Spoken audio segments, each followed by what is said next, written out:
PNR gold and diamonds సరుకు తక్కువ బంగారం ఎక్కువ. ఇప్పుడు మన వైజాగ్ లో జూలై 24న గ్రాండ్ ఓపెనింగ్.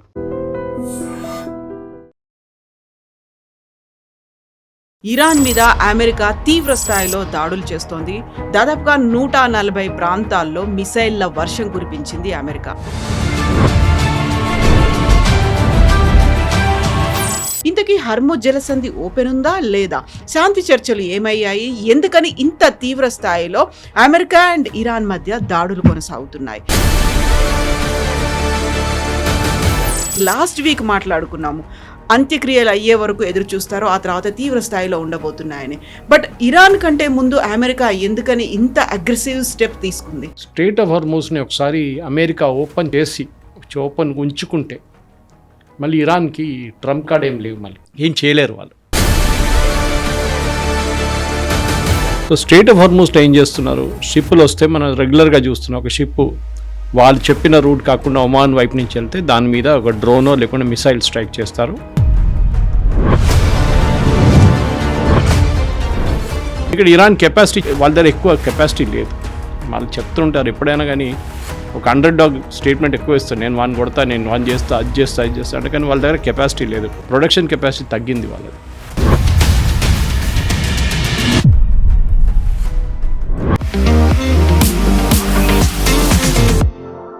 నమస్తే, నేను Kavitha. Welcome to iDream news and నిజాలు.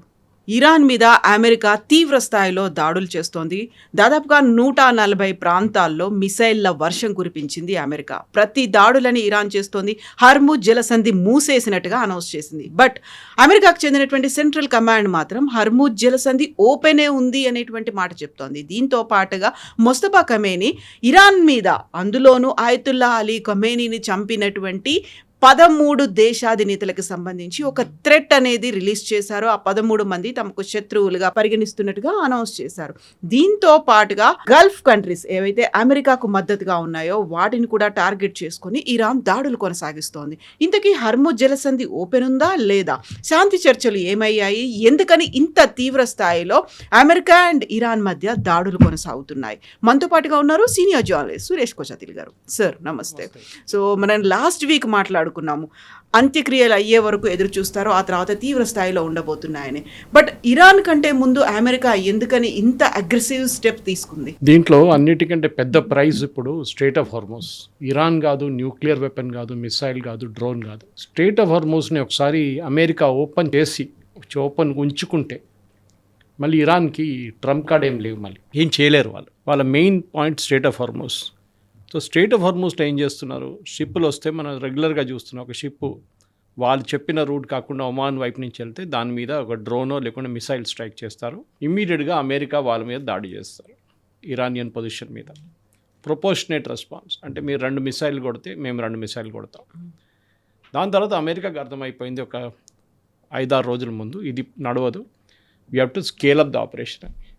సో వాళ్ళు ఏం చేశారంటే మీరు చెప్పినట్ల లాస్ట్ వీక్ ఫ్రైడే రాత్రి 80 సైట్స్ మీద దాడి చేశారు. 80 సైట్స్ అంటే ఇదంతా స్ట్రెయిట్ ఆఫ్ హార్మూజ్ నుంచి వచ్చిన అదే రూట్ నుంచి ఎక్కడెక్కడ ఈ చిన్న బోట్లతోని వీళ్ళు ఫైర్ చేస్తున్నారో లేకుంటే ఫిక్స్డ్ పొజిషన్ నుంచి ఫైర్ చేస్తున్నారో దాని మీద దాడి చేశారు అమెరికా. చాలా నష్టాలు జరిగినాయి ఇరాన్కి. వాళ్ళు చెప్పట్లేదు కానీ దర్ అ హ్యూజ్ డ్యామేజ్. ఇది ఎప్పుడో చేయాలండి, అమెరికా చేయలేదు. వాళ్ళు చేసిన అన్నిటికంటే పెద్ద తప్పు అది. దాని తర్వాత మళ్ళీ ఒక సిప్రియాట్ షిప్ అనుకుంటా, దాని మీద దాడి చేసి ఇండియన్ సీఫేరర్స్ ఉన్నారు, దాంట్లో ఒకరికి కనిపించట్లేదు. 10 మంది బయటపడ్డారు, వాళ్ళని రెస్క్యూ చేశారు. దాని తర్వాత అమెరికా 140 స్థానాల మీద దాడి చేశారు. ఇప్పుడు ఇరాన్ది ఏమవుతుందంటే ఈ మిలిటరీ పార్లెన్స్లో కవిత గారు ఒక టర్మ్ ఉంటుంది, డీగ్రేడేషన్ అని. మీరు మొత్తం ధ్వంసం చేయక్కర్లేదు, మీరు డీగ్రేడ్ చేయొచ్చు వాళ్ళ కెపాసిటీని. మెల్లమెల్లగా కోసుకుంటూ వెళ్తే వాళ్ళకి లాస్ట్ కెపాసిటీ ఉంటుంది. అది ఇప్పుడు జరుగుతుంది. మొన్న ఇరాన్ చేసిన దాడిలో మీరు చూసుంటారు, వాళ్ళు షిప్స్ మీద దాడి చేశారు. ఇప్పుడు లాస్ట్ 24 అవర్స్లో వాళ్ళు దాడి చేయలేకపోతున్నారు.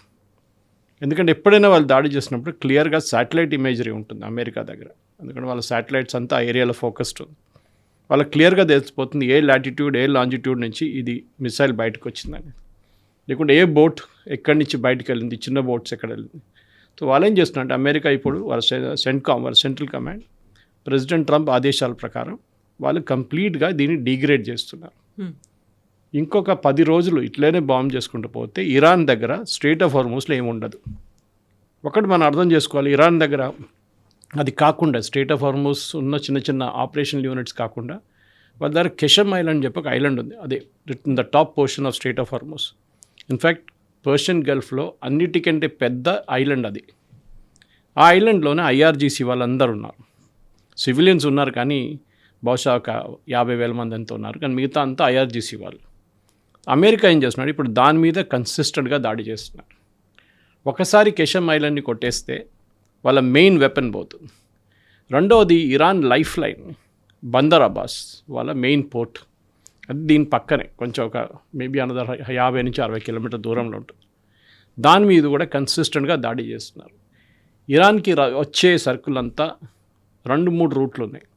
ఒకటి పాకిస్తాన్ నుంచి వస్తుంది బై రోడ్, ఇంకోటి తజికిస్తాన్ నుంచి బై ట్రైన్, అది చైనా నుంచి కూడా వీళ్ళు మిసైల్ పార్ట్స్ తెచ్చుకోవడానికి యూజ్ చేస్తారు వాళ్ళు. సో ఇది వాళ్ళ 2 రూట్స్. మూడో రూట్ ఏమో బందర్ అబ్బాస్లో రావాలంటే మీరు అరేబియన్ సీ నుంచి వచ్చి స్ట్రెయిట్ ఆఫ్ హార్మోస్ నుంచి ఎంటర్ అయ్యి మళ్ళీ ముందుకు వెళ్ళాలి. ఇప్పుడు అమెరికా దాన్ని బాంబ్ చేస్తున్నారు రెగ్యులర్గా. రెండోది ఏం చేశారంటే మొన్న జరిగిన ఫ్యూనరల్ టైంలో, ఫ్యూనరల్ రోజే మషాద్ దగ్గర ఒక మెయిన్ బ్రిడ్జ్ ఉండే, ఈ రైల్వే లైన్ తజికిస్తాన్కి వెళ్ళే లైన్ని, దాన్ని కట్ చేసేసారు అమెరికా, అంటే బాంబ్ చేసేసారు. దాంతో 2-3 ఇండికేషన్స్ వెళ్ళిందని. ఒకటి, మషాద్లోనే మేము కొట్టాము, అది ఫ్యూనరల్ నడుస్తుంది అదే టైంలో జరిగింది ఇది. రెండవది, తజికిస్తాన్ నుంచి మీరు తెచ్చుకుంటున్న సరుకులు ఇప్పుడు ఉండవు, మీకు కట్ ఆఫ్ చేసిన చైనా దగ్గర నుంచి వస్తున్న మెయిన్గా. ఇప్పుడు వాళ్ళ దగ్గర ఎక్కడుంది, పాకిస్తాన్ నుంచి వచ్చే సరుకులు. దాన్ని కూడా యుఎస్ ఇవ్వాలో లేకుంటే రేపో ఎల్లుండో దాన్ని కూడా కంట్రోల్ పెట్టేస్తారు. ఏం వెళ్తుంది ఇరాన్కని పాకిస్తాన్ దగ్గర చెక్ చేయమంటారు. పాకిస్తాన్ నిజం చెప్పారు, అబద్ధాలు చెప్తారు వాళ్ళు. ఎందుకంటే వాళ్ళకి ఇరాన్తో చాలా మటుకు చాలా సంవత్సరాల నుంచి ఇట్లాంటి ట్రేడ్ రిలేషన్స్ ఉన్నాయి. ఈవెన్ దో వీరు షియాలు, వాళ్ళు సున్నీలు, ఇద్దరికి పడదు అసలు. యుద్ధానికి కూడా వెళ్ళారు ఒక సంవత్సరం ముందు. తో ఇరాన్ మీద ఈ జరిగే దాడిలో ఇప్పుడు ప్రెసిడెంట్ ట్రంప్ చేస్తున్న ఇది ఎప్పుడో చేయాలుండే. ఆ 40 రోజుల తర్వాత సీజ్ ఫైర్ చేయకుండా చేస్తుంటే ఇప్పుడు దాకా స్ట్రెయిట్ ఆఫ్ హార్మోస్ కంప్లీట్గా ఓపెన్ ఉంటుంది. ఎందుకంటే ఇరాన్ కెపాసిటీ చాలా వాళ్ళ దగ్గర ఎక్కువ కెపాసిటీ లేదు.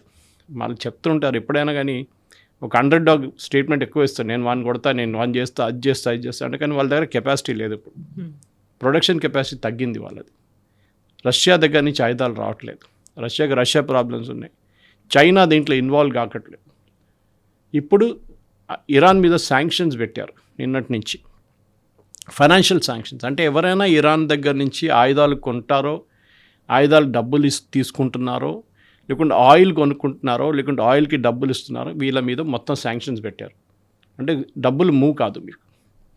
దానికోసం ఇప్పుడు ఇరాన్ ఏం చేయాలని ఇప్పుడు ఆలోచిస్తున్నారు. అక్కడ కూడా మీరు చూసుంటారు, ఈ ఫ్యూనరల్ నడుస్తున్న టైంలో ఆ 5 రోజుల్లో ఇరాన్లో ఉన్న పొలిటికల్ లీడర్షిప్ మీద దాడులు జరిగినాయి. మొన్న కూడా నేను ఎక్స్ప్లెయిన్ చేశాను మీకు. ఇది ఒకవైపు నుంచి మీకు ఐఆర్జీసీ ఉంటుంది, ఇంకోవైపు పొలిటీషియన్స్ ఉన్నారు, మూడో వైపు ముల్లాలు ఉన్నారు. దీంట్లో ఇప్పుడు ఇరాన్ కంట్రోల్ చేస్తుంది అంతా IRGC, okay, Iranian revolutionary guard corps. So ఈ ఐఆర్జీసీ కంట్రోల్ చేస్తున్న దాంట్లోనే స్ట్రెయిట్ ఆఫ్ హార్మోస్లో కొంత లోకల్ కమాండర్స్కి వాళ్ళు కనెక్షన్ పోయింది వాళ్ళది, వాళ్ళు మాట్లాడుకుంటలేకపోయారు వాళ్ళు. ఇన్ఫ్యాక్ట్ మీరు గుర్తుంటుంది, ఆ రోజు ఇజ్రాయెల్ ప్రెసిడెంట్ ట్రంప్కి వార్నింగ్ ఇచ్చారు, దట్ మీ మీద దాడి జరగబోతుంది, మీ ఎయిర్ ఫోర్స్ 1 మీద ఒక అటాక్ జరగబోతుందని క్లియర్గా వార్నింగ్ ఇచ్చారు అంకారా నుంచి టేక్ ఆఫ్ చేస్తున్న టైంలో. ఎందుకంటే టర్కీలో చాలామంది షియాలు ఉన్నారు. తో లోన్ వూల్ఫ్ అటాక్ జరగవచ్చు, మీ మీద ఏదైనా హ్యాండెల్ మిసైల్ పెట్టి ఎయిర్ ఫోర్స్ 1 మీద కొట్టచ్చు అని చెప్పి. ఇది ఒక రికార్డెడ్ కాన్వర్జేషన్. ఇరాన్ నుంచి అక్కడ ఉన్న ఒక సీనియర్ ఐఆర్జీసీ కమాండర్ టర్కీలో ఉన్న ఒక టీంకి బ్రీఫింగ్ చేస్తున్నప్పుడు ఇజ్రాయెల్ రికార్డ్ చేశారు, ఓకే. అండ్ రికార్డింగ్ అంటే మనలాగా నార్మల్ రికార్డింగ్ కాదు, విత్ ప్రూఫ్ ఉంటుంది ఇది, ఓకే. ఇది స్టాంప్డ్ ప్రూఫ్ ఉంటుంది. సో టెక్నికల్ చాలా మటుకు వెరిఫై చేయాల్సి వస్తుంది. వెరిఫై చేశారు. సిఐఏ దగ్గర కూడా ఇన్ఫర్మేషన్ ఉండే. సో ఇప్పుడు ఇరాన్ దగ్గర ఉన్న అదే రోజు ఉన్న ప్రాబ్లం ఐఆర్జీసీ. అమెరికా ఇప్పుడు ఏం చేస్తున్నారంటే ఐఆర్జీసీ బేసిస్ మీద కొడుతున్నారు. ఒకసారి ఐఆర్జీసీ వీక్ అయితే వీళ్ళ పొలిటికల్ ఎస్టాబ్లిష్మెంట్ స్ట్రాంగ్ అయిపోతారు. నేను ఇదే చెప్తాను, మొన్న జరిగిన ఫ్యూనరల్ ప్రొసెషన్ టైంలో ఇరానియన్ ప్రెసిడెంట్ పెసికిషాన్ మనకు తెలిసింది, ఆయన మీద దాడి జరిగింది. ఆయన సెక్యూరిటీ డీటెయిల్, ఆయన చుట్టూ ఉన్న సెక్యూరిటీ డీటెయిల్ గుంజేసుకున్నారు క్రౌడ్. అరాచీని రాళ్ళతో కొట్టారు. ఆలోచించండి. అంటే యూఆర్ ఆల్ విత్ అమెరికన్స్, మీరు అమెరికన్స్తోని కుమ్మకైనా మీరు వాళ్ళ మాట వింటున్నారని చెప్పి వీళ్ళ మీద దాడి చేస్తున్నారు. ఇప్పుడు చెప్పండి, వీళ్ళు ఎందుకు ఇప్పుడు ఒమాన్ కానీ ఖత్తర్కి ఎందుకు వెళ్తారు? వీరు వెళ్ళరు. ఒకటి, వాళ్ళ మీద ప్రెషర్, డొమెస్టిక్ ప్రెషర్ ఉంది. రెండోది, వాళ్ళకి ఖత్తర్ మీద మీరు దాడి చేశారు. మొన్న ఖత్తారీ షిప్ మీద దాడి చేశారు. అంటే ఐఆర్జీసీ వాళ్ళు కావాలని చెప్పి ఖత్తర్ మీద దాడి చేస్తున్నారు. మీరు అర్థం చేసుకోండి నేను స్ట్రాటజీ. ఒకటే దేశం మీద ఇది దాడి జరగట్లేదు. సౌదీ అరేబియా, యుఏఈ మీద చేస్తున్నారు. ఎందుకు యుఏఈ మనం అర్థం చేసుకోవాలి. 2023లో ఒక ప్రాబ్లం ఉండే ఇరాన్కి. దాని తర్వాత గల్ఫ్ స్టేట్స్ అందరు కలిసి ఇరాన్తో కూర్చొని మాట్లాడారు. మాకు మీతో ఏం ప్రాబ్లం లేదు, కానీ మీరు మా మీద దాడి చేయకూడదు, మా మీద అటాక్లు చేయకూడదు, మా మీద ఇండైరెక్ట్ అటాక్ కూడా చేయకూడదు. దాంట్లో దుబాయ్ని ఇరాన్ చాలా మటుకు వాడుకున్నారు. అంటే వాళ్ళ డబ్బులు నార్మల్ రూట్ నుంచి వెళ్ళట్లేదు. అమెరికా బ్లాక్ చేసి పడేశారు శాంక్షన్స్లో. 2023 కన్నా ముందు కూడా ఉంది. దట్ ఈస్ బైడెన్ టైంలో కూడా ఈ బ్యాన్ ఉండే, అండ్ ట్రంప్ ఫస్ట్ అడ్మినిస్ట్రేషన్లో స్టార్ట్ అయింది. వీళ్ళేం చేస్తున్నారంటే దుబాయ్లో ఉన్న కొన్ని కంపెనీలో పెట్టుబడి పెడుతున్నారు Iran through some other source. ఇప్పుడు మన దగ్గర మారిషియస్ అకౌంట్ ఒకటి ఉంది, చిదంబరం గారి టైంలో మొదలైంది. ఎవరు మారిషియస్లో ఉన్నారో మనకు తెలియదు. వాళ్ళ పెట్టుబడి 50 కోట్లు వచ్చి ఒక ఇండియన్ కంపెనీలో పడుతుంది. ఇదంతా మనకు తెలుసు, ఇట్స్ హవాలా డబ్బులు. కానీ ఏం చేయలేకపోతే, ఎందుకంటే మనకు మారిషియస్తో ఒప్పందం ఉంది. ఇప్పుడు కొంచెం టైట్ చేశారు దాన్ని, కేవైసీ పెట్టారు. కానీ ముందు అది లేకుండే. ఇరాన్ ఏం చేస్తున్నారు, అక్కడ ఫర్ ఎగ్జాంపుల్ పామ్ జుమేరియాలో 10 కాటేజెస్ కొనుక్కుంటారు, 10 విల్లాస్ కొనుక్కుంటారు. ఒక వారం తర్వాత 10 రోజుల తర్వాత అన్నీ అమ్మేసుకుంటారు. అమ్మేసుకొని దాన్ని క్రిప్టోలో కన్వర్ట్ చేసి వాళ్ళు ఇంటర్నేషనల్ పేమెంట్ చేస్తారు. వాళ్ళకు వచ్చే పేమెంట్ కూడా అట్లనే వస్తుంది. దుబాయ్ అంటే మీకు తెలుసు, Dubai is a commercial capital. వాళ్ళ దగ్గర ఆయిల్ లేదు. ఆయిల్ అంతా ఉన్నది అబుదాబి దగ్గర ఉంది, ఫుజారా అక్కడ అటువైపు ఉంది. దుబాయ్ మీద చేసినప్పుడు దుబాయ్ వాళ్ళు పట్టుకున్నారు దీన్ని. అండ్ వాళ్ళు అన్నారు, sorry we cannot do this. మా మీద మళ్ళీ అమెరికా వచ్చి మా మీద శాంక్షన్స్ పెడతారు, మీరు తీసేయండి అన్నారు. దానికోసం దుబాయ్ మీద ఎంత కోపం ఉంది వాళ్ళకి. పదే దుబాయ్ మీద ఎందుకు అటాక్ చేస్తున్నారు? Because of this. వాళ్ళు అబుదాబి మీద చేయట్లేదు చూడండి. They are not attacking other parts. Fujairah మీద ఒక్కడో 2 సార్లు చేశారు ఎప్పుడో ఒకసారి, కానీ దే మెయిన్గా అటాక్ చేస్తున్నారు. నిన్న జరిగిన ఒక దాడిలో ఖత్తారీ ఆయిల్ ఫీల్డ్స్ మీద కొట్టారు. ఇరాన్ లాజిక్ ఏంటి? ఇరాన్ ఎప్పుడైనా అంటే ఇరాన్ అంటే ఐఆర్జీసీ దాడి చేస్తున్నప్పుడు ఏమంటారు, మేము అమెరికన్ అసెట్స్ని కొడుతున్నాం, వాళ్ళ బేస్లు ఎక్కడున్నాయో దాన్ని అటాక్ చేస్తున్నాం. కరెక్ట్. కానీ లాస్ట్ ఒక 5 రోజుల్లో చేసిన దాడిలో అమెరికన్ బేసెస్ వ్యతిరేకంగా ఏం వెళ్ళలేదు. అఫ్కోర్స్ జార్డన్లో ఒక మిసైల్ అటాక్ జరిగింది, ఒకటి కాదు 3 మిసైళ్ళు 8 డ్రోన్లు. దాంట్లో కూడా ఒక స్ట్రాటజీ ఉంది, ఎకనామిక్ స్ట్రాటజీ ఒకటి ఉంది. ఇరాన్ ఏం చేస్తారు, ఒక 25 డ్రోన్లు ఫైర్ చేస్తారు ఒకటేసారి. దాంతోపాటు ఒక 3 మిసైల్ కూడా ఫైర్ చేస్తారు. ఇది వాళ్ళు అడ్డుకోవాలంటే, ఫర్ ఎగ్జాంపుల్ యూఏఈ అనుకోండి. యూఏఈ దగ్గర అఫ్కోర్స్ ఐరన్ డోమ్ ఉంది. మనం ఖత్తర్ తీసుకుందాం. ఖత్తర్ ఏం చేస్తారు, దాన్ని అడ్డుకోవడానికి అమెరికన్ పేట్రియట్ మిసైల్స్ వాడతారు. ఒక్కొక్క పేట్రియట్ మిసైల్ $1 మిలియన్. మీరు అది ఫైర్ చేస్తారు. అక్కడి నుంచి వాడు 25 డ్రోన్లు పంపిస్తున్నాడు. మీరు ట్యాకిల్ చేయాలంటే మినిమం మీరు ఒక 10 మిసైల్స్ కొట్టాల్సి వస్తుంది మినిమం.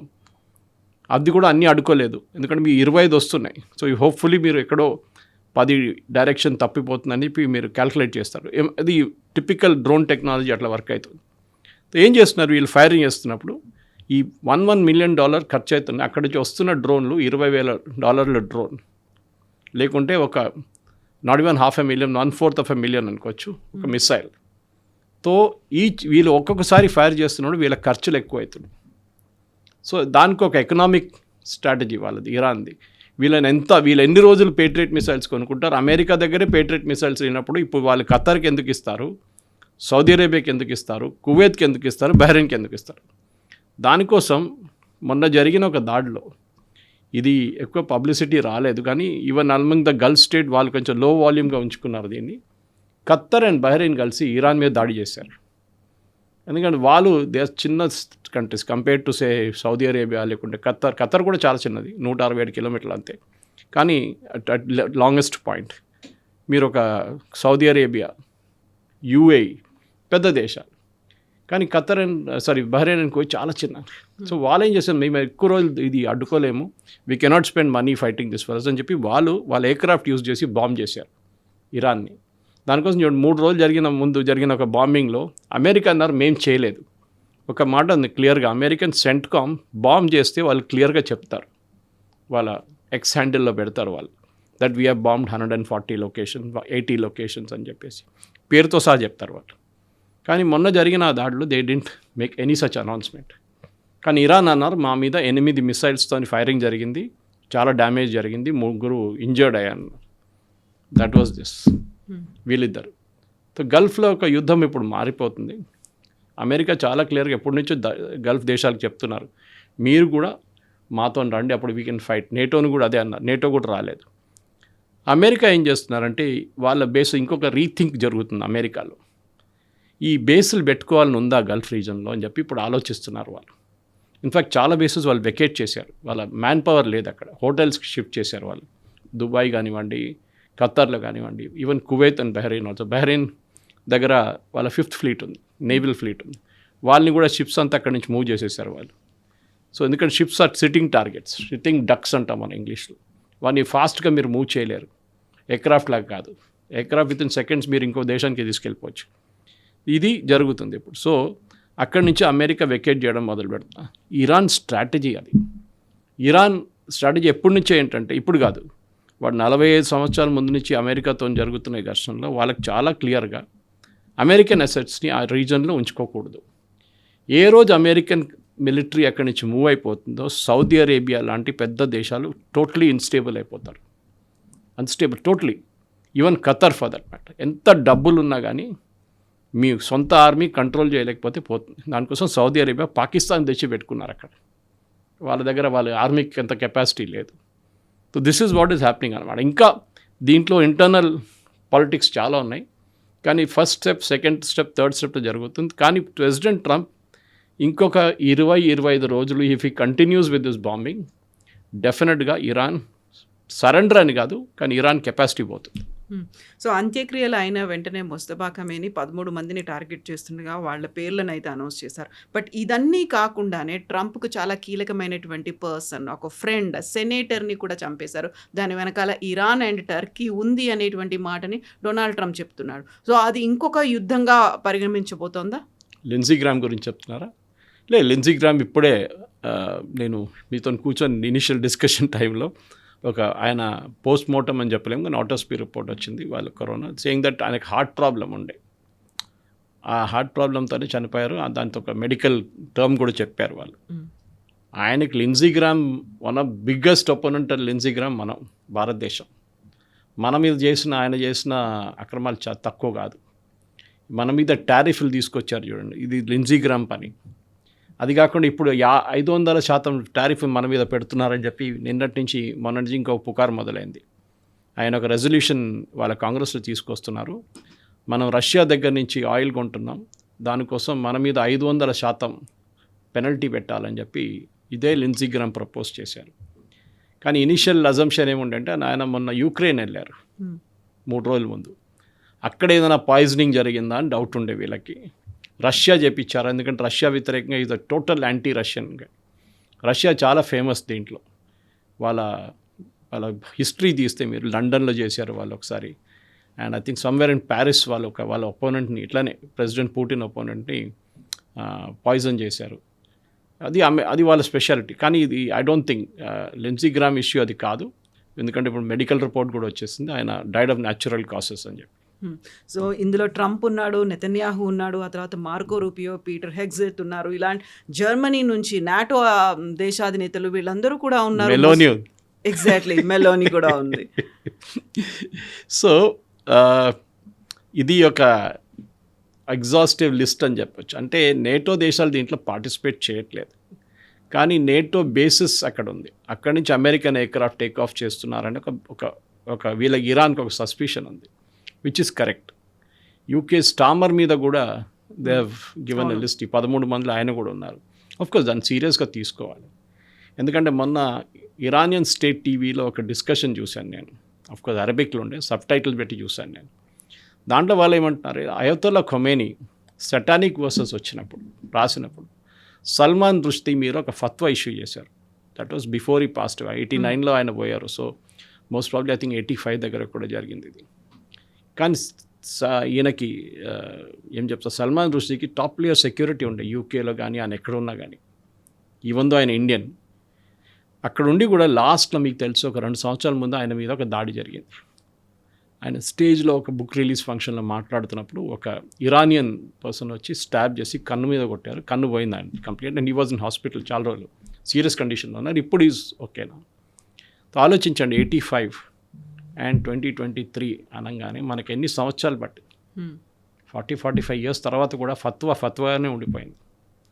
ఇది ఫత్వా కాదు, దిస్ ఈజ్ ఓన్లీ ఒక లిస్ట్. అంటే American president and Netanyahu main culprits అనమాట. మిగతా వాళ్ళందరూ కొలాటరల్ డ్యామేజ్.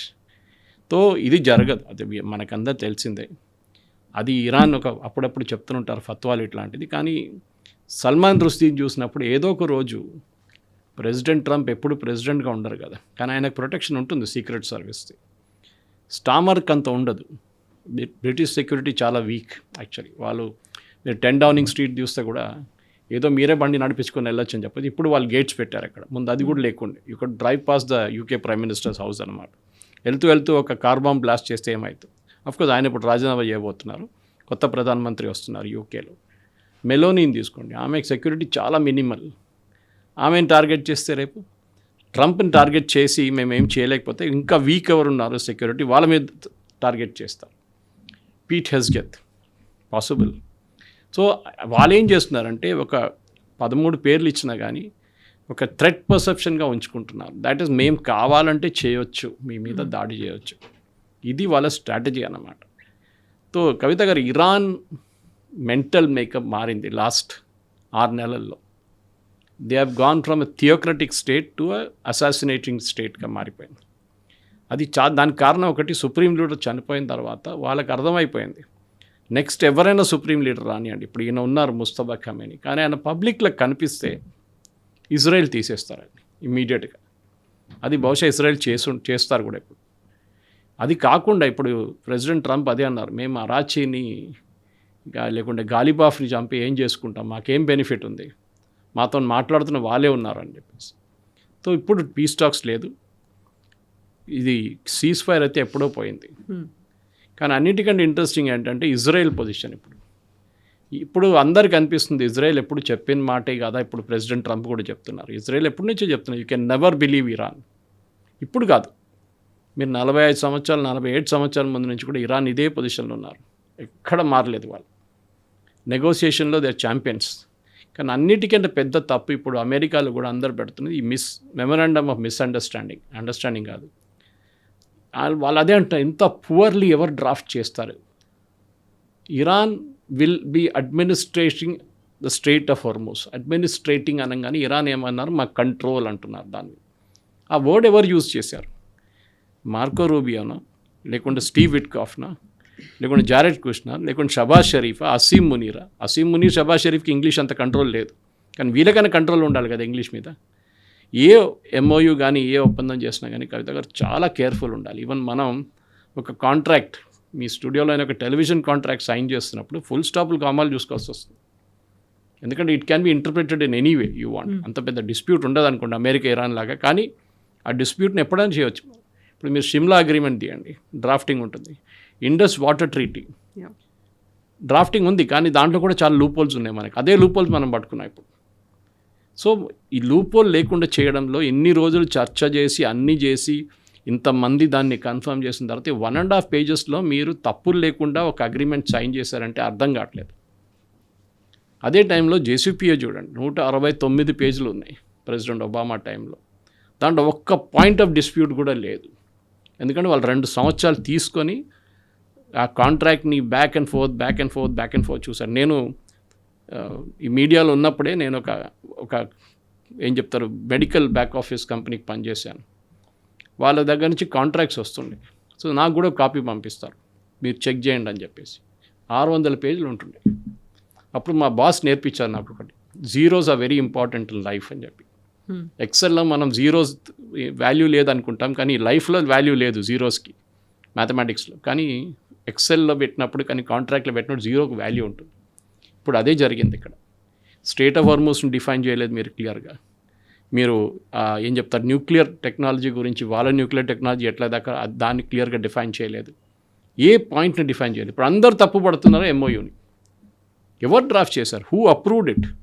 అది ఏదో చిన్న స్కూల్లో ఎంఓయూ కాదు ఇది, లేకుంటే ఒక చిన్న కంపెనీ ఇంకో కంపెనీ టేక్ ఓవర్ చేస్తున్న ఎంఓయూ కాదు. దిస్ ఈజ్ 2 దేశాల మధ్య నడిచిన చాలా రోజులు జరిచిన చర్చల తర్వాత చేసిన ఎంఓయూలోనే ఈ తప్పులంతా జరిగింది. Now there is no going back. ఇప్పుడు మీరు వెళ్ళి ఏం చర్చలు చేస్తారు?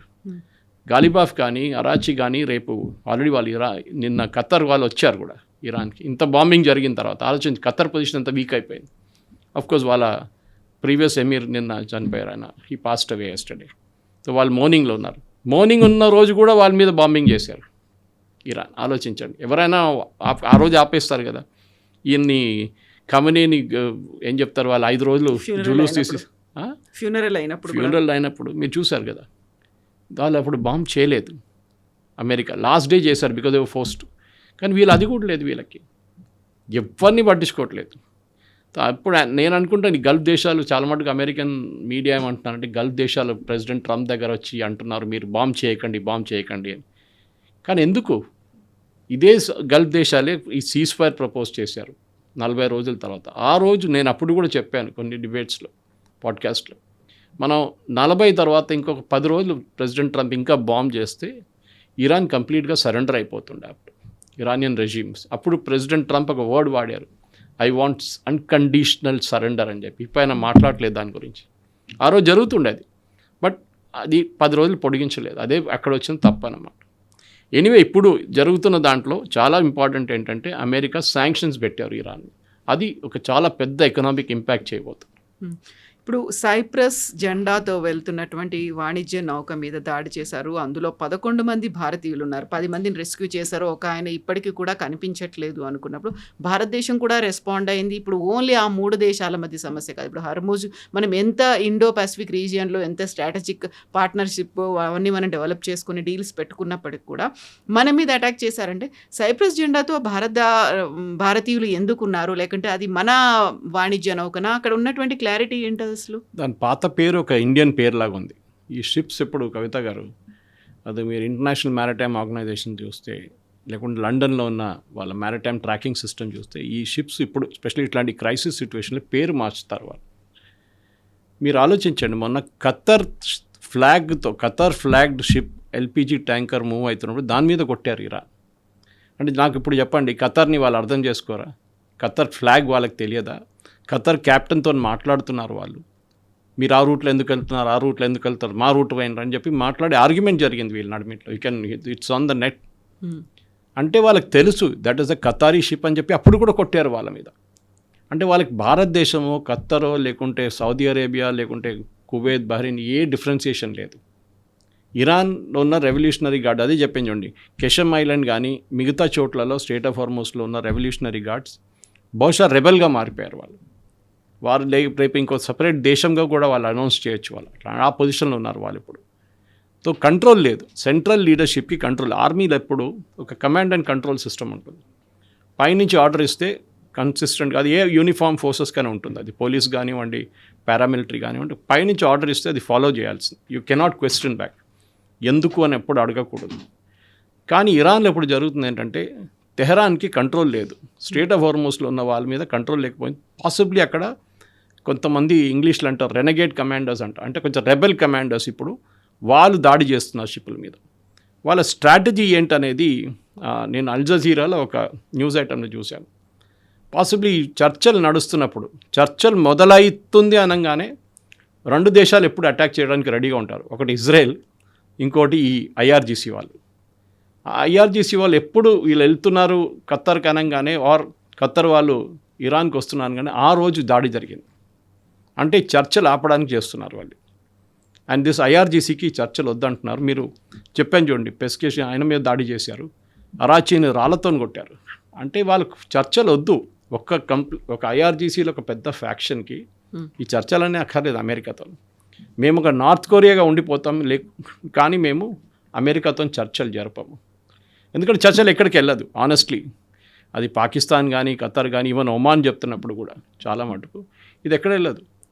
ఒమాన్ రోల్ చాలా ఇంపార్టెంట్ ఉండే, వాళ్ళ మీద దాడి చేశారు. మళ్ళీ ఒమాన్ జేసీపీ అగ్రిమెంట్ మీకు గుర్తుంటుంది, ప్రెసిడెంట్ ఒబామా టైంలో. దాంట్లో మెయిన్ ప్లేయర్ ఒమాన్ ఉండే నెగోసియేషన్స్లో. అప్పటి నుంచి వాళ్ళు ఇరాన్తో మాట్లాడుతున్నారు. ఇరాన్తో చాలా మంచి సంబంధాలు ఉన్నాయి వాళ్ళకి, కానీ వాళ్ళ మాట కూడా ఇప్పుడు పట్టించుకోవట్లేదు. సో ఇరాన్ ఒక లాలెస్ స్టేట్ అంటారు. ఒక నార్త్ కొరియా కాదు, నార్త్ కొరియా కన్నా చాలా దారుణ పరిస్థితులు వచ్చేసారు ఇప్పుడు. నార్త్ కొరియా అట్లీస్ట్ వాళ్ళు పని చూసుకుంటే వాళ్ళు కూర్చుంటారు ఒక చోట్ల, వాళ్ళు ఎక్కువ గొడవ చేయరు వాళ్ళు. But these people are become another Hamas version లాగా అయిపోయారు, హెజ్బుల్లా వర్షన్ లాగా అయిపోయారు. ఏదేదో కమాండర్లు ఎక్కడి నుంచి ఏదేదో చేస్తున్నారు వీళ్ళు. ఫైరింగ్ అక్కడ చేస్తున్నారు, ఫైరింగ్ ఇక్కడ చేస్తున్నారు, దాంతో మొత్తం యాక్టివిటీ ఆగిపోయింది. ఇప్పుడు స్ట్రెయిట్ ఆఫ్ హార్మజ్ బంద్ అయిందని ఇరాన్ చెప్తున్నారు. అమెరికన్ సెంట్కామ్ అంటున్నారు నో ఇట్ ఈస్ ఓపెన్. కానీ నిన్న 24 నౌకలే క్రాస్ అయింది, 24 షిప్స్. నేను మ్యారిటైమ్ డేటా చూశాను నేను ఇవాళ పొద్దున. దానికన్నా 4 రోజుల ముందు 76 క్రాస్ అయినాయి. And pre war before February 20 120 షిప్లు క్రాస్ అవుతుండే ప్రతిరోజు. అంటే మీరు ఆల్మోస్ట్ 80% పడిపోయింది ఇప్పుడు వాళ్ళ కెపాసిటీ. షిప్స్ మూవ్ కావాల్సింది అక్కడి నుంచి. నేను స్టార్టింగ్లో చెప్పాను చూడండి, పాడ్కాస్ట్ స్టార్టింగ్లో, దట్ మెయిన్గా ప్రెసిడెంట్ ట్రంప్ ఇప్పుడు ఒకటే ఏమైంది ఏంటంటే స్ట్రెయిట్ ఆఫ్ హార్మజ్ని ఓపెన్ పెడితే ఆయిల్ ప్రైసెస్ తగ్గిపోతుంది, స్టాక్ మార్కెట్ పైకి వెళ్తుంది. ఇప్పుడు 68 దాకా వెళ్ళిన ఆయిల్ ప్రైసెస్ ఇప్పుడు 75 దాకా వచ్చింది రిటర్న్. మళ్ళీ బ్రెంట్ క్రూడ్ ఆ రేట్లో ఉంది, బహుశా ఇవాళ పొద్దున్న 76 కూడా ఉండొచ్చు. ఆ ప్రైసెస్ని తగ్గించాలి ఇంకా, అది మెయిన్ ఎయిమ్ అన్నమాట. అది తగ్గిస్తే డెఫినెట్గా దానికోసం ఎంత ఎఫర్ట్ పెట్టాలో అంత ఎఫర్ట్ పెడుతున్నారు స్ట్రెయిట్ ఆఫ్ హార్మజ్ మీద. దానికి తెలిసిపోయింది దాట్స్ అని చెప్పి ప్రెసిడెంట్ ట్రంప్కి. ఒక్క 10 రోజులు 20 రోజులు కంటిన్యూస్ బాంబింగ్ చేస్తే ఇరాన్ని డిగ్రేడ్ చేయవచ్చు. అప్పుడు కూడా ఇరాన్ మెయిన్ ఐలాండ్ మీద మిసైల్స్ ఉండొచ్చు, కానీ మీరు ఈ షిప్స్ మీద ఫైర్ చేయాలంటే మీరు మెయిన్ ఐలాండ్ నుంచి మీరు ఇరాన్ మెయిన్ సిటీస్ నుంచి ఫైర్ చేయలేరు. ఒక ఇస్ఫహానో లేకుంటే ఫోర్ద్రోనో లేకుంటే తెహ్రానో మీరు అక్కడి నుంచి ఫైర్ చేయలేరు, చాలా దూరం అది. మీరు ఫైర్ చేయాలంటే only strait of Hormuz. And strait of హార్మజ్ని కంప్లీట్గా డిగ్రేడ్ చేస్తే ఏ షిప్ మీద మీరు దాడి చేస్తారు? ఓకే, 80% ఆల్రెడీ తగ్గిపోయింది. అప్పుడు ఇంకొక 10% తగ్గిస్తే దెన్ షిప్స్ ఈజీగా మూవ్ కావచ్చు. అండ్ యూఎస్ సెంట్కామ్ అంటున్నారు మీకు ప్రొటెక్షన్ మేము ఇస్తాం, వీఆర్ దేర్ విత్ యూ. కానీ ఇక్కడే నేటో కూడా రావాలి. నేటో టైం నా నేటో వచ్చి నేటో కూడా దీంట్లో సహాయం చేయాలి. ఎందుకంటే జార్జియా మెలోని కానీ జర్మన్ ఛాన్సలర్ని థ్రెటన్ చేస్తే మళ్ళీ వాళ్ళు కూడా యుద్ధాల్లో రావాలి కదా. వాళ్ళు కూడా even Keir Starmer for that matter, Britain కూడా దిగాలి. ఎనీవే మా పిఎంని మీరు థ్రెటన్ చేశారు, లేచే మేము కూడా వస్తున్నాం యుద్ధానికి, మేము we're already in war with you అని చెప్పి. ఇది చేయాల్సింది. అండ్ బహుశా I think every 24 hours situation మారుతుంది.